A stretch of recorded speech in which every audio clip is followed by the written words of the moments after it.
reformei, e se precisa eu tenho condição para reformar. Talvez por isso achamos que já temos, que possuímos as melhores pérolas. Mas não é bem assim. Esse homem era um negociante. Ele entendia sobre boas pérolas, mas ele encontrou uma de grande valor.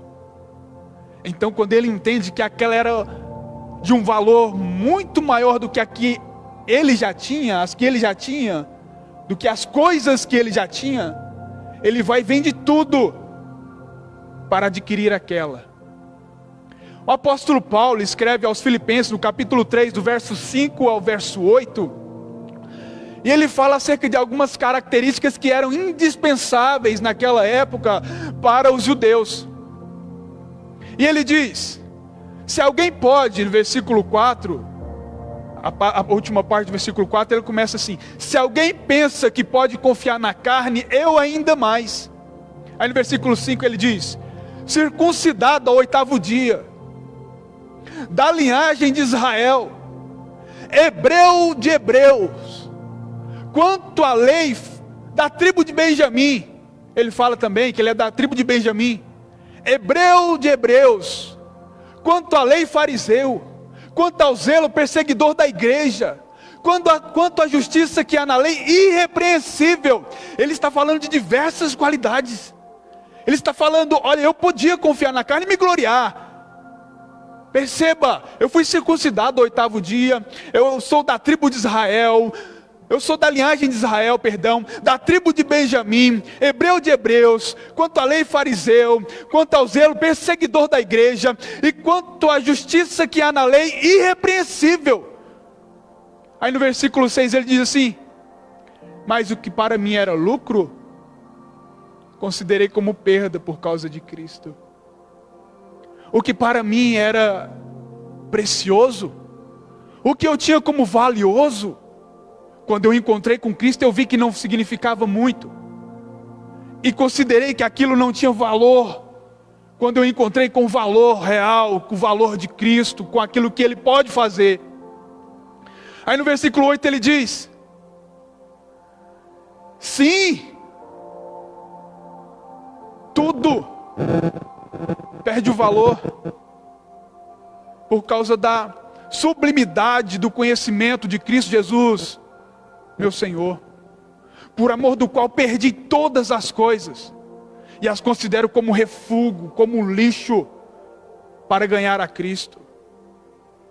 Ele começa dizendo, olha, eu fiz isso, eu tinha tantas qualidades, mas quando eu encontrei com Cristo, eu vi que nada valia a pena.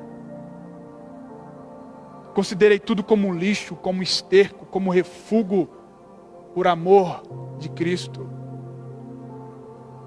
Nicodemos, mestre principal dos publicanos, chefe dos publicanos, homem rico, ele fica sabendo que Jesus iria passar por Jericó, e agora ele quer ver Jesus. Ele era rico, era o cara, ele quer ver Jesus, porém ele era de pequena estatura e não podia por causa da multidão que o cercava.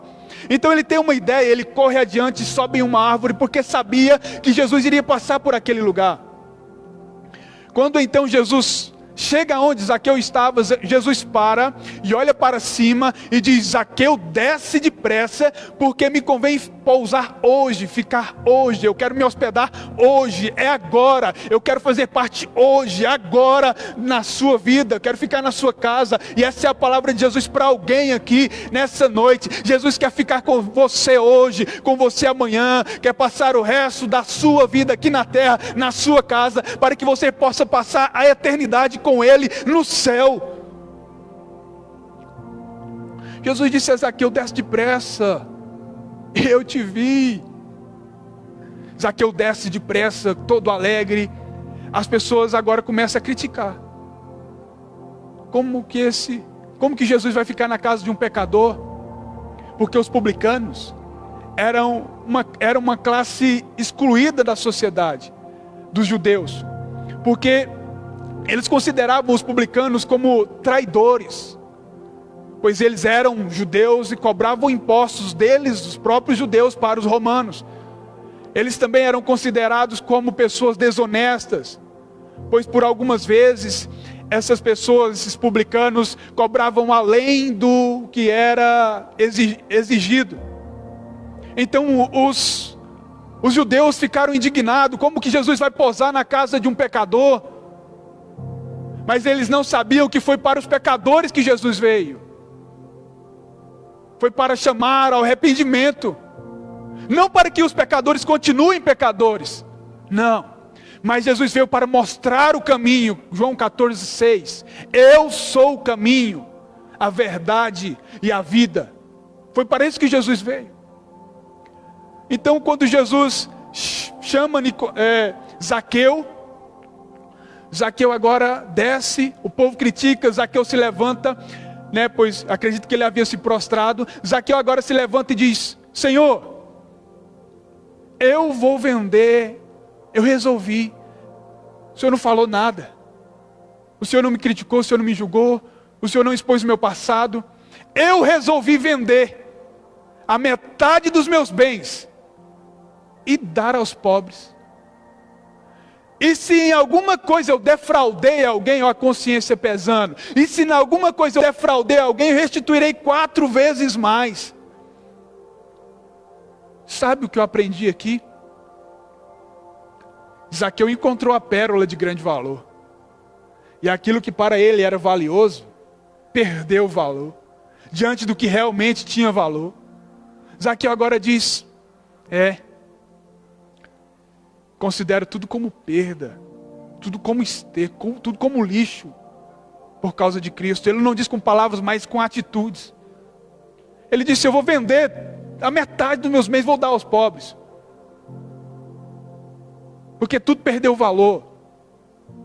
Não, eu não estou dizendo para você vender as suas coisas e dar para os outros. Eu não estou dizendo para você parar de trabalhar, porque Cristo, e viver para Cristo apenas e deixar a família passar fome, deixar os filhos morrerem, não comprar uma roupa. Não, não é isso. Eu só estou dizendo que o Senhor é a principal pérola preciosa. Ele é a mais preciosa. A única que não se corrompe, a única que não é transitória, a única que não é passageira. Uma mulher, pastor, no Evangelho de Jesus segundo escreveu Marcos, no capítulo 14, versículo 3 a seguir, Jesus estava em uma casa, em Betânia, na casa de Simão, o leproso. Uma mulher chega lá, ele estava à mesa. Uma mulher chega com um vaso de alabastro, com perfume preciosíssimo, caro, de nardo puro, e ela chega e quebra o vaso, e agora ela despeja o nardo bálsamo sobre a cabeça de Jesus. Começam agora a criticar aquela mulher: que desperdício você está fazendo? Para que esse desperdício? Que exagero! Quantas vezes somos criticados por adorarmos ao Senhor com toda a nossa força? Alguns dizem: para que esse exagero? Para que esse desperdício? Uma vez eu estava lendo a Bíblia, um rapaz chegou em mim e falou que tem que ter equilíbrio. Sabe? Para que esse desperdício? Foi o que falaram sobre aquela mulher. Pois poderia vender esse perfume por mais de 300 denários e dar aos pobres. Sabe quanto era um denário? Equivalente ou a diária de um dia de serviço. Um denário era a diária de um dia de serviço de um lavrador. 2 denários, 2 dias de serviço. A Bíblia diz que as pessoas que ali estavam diziam: poderia vender esse perfume por mais de 300 denários, mais, não 300 mais, talvez 350, 365, 325, eu não sei, mas por mais. Sabe o que é isso? Sabe qual era o valor desse perfume? Quase 1 ano de serviço, quase 1 ano de trabalho. Talvez era o bem mais precioso que aquela mulher tinha. Sabe o que ela faz? oferta a Deus, fala aqui, ó, eu encontrei a pérola de grande valor. Então tudo que eu tinha perde o valor, perde o sentido, se eu não estiver com Ele. Eu abro mão, se preciso for, mas eu quero obter esta pérola de grande valor. Eu quero adorar essa pérola, eu quero adorar ao Senhor. A mulher adora ao Senhor. Acho interessante, no Evangelho de Lucas, no capítulo 5,